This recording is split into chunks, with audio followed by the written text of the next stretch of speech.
Party, তিনি লাঙ্গল মার্কা নিয়ে পেয়েছেন 880 ভোট।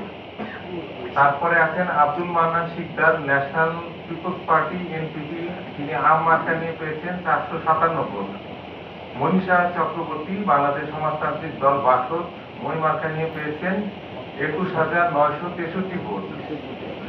তারপরে মুফতি সৈয়দ মোহাম্মদ ফয়জুল করিম, ইসলামী আন্দোলন বাংলাদেশ, হাতপাখা নিয়ে তিনি পেয়েছেন 93,216 ভোট।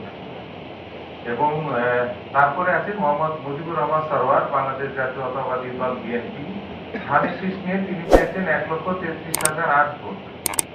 এবং মোহাম্মদ সাইদুর রহমান, বাংলাদেশ সমাজতান্ত্রিক দল মার্ক্সবাদী কাঠি মার্কা নিয়ে তিনি পেয়েছেন 291 ভোট। ফলাফলে আমরা দেখছি এখানে সর্বোচ্চ ভোট পেয়েছেন জনাব মোহাম্মদ মুজিবুর রহমান সরওয়ার, বাংলাদেশ জাতীয়তাবাদী দল বিএনপি, ধানের শীষ, তিনি পেয়েছেন 1,33,008 ভোট।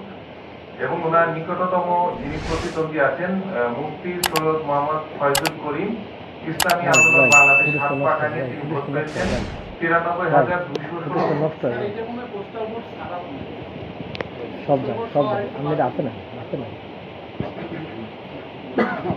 এটা কি পোস্টাল ভোটটা যোগ করা হয়েছে?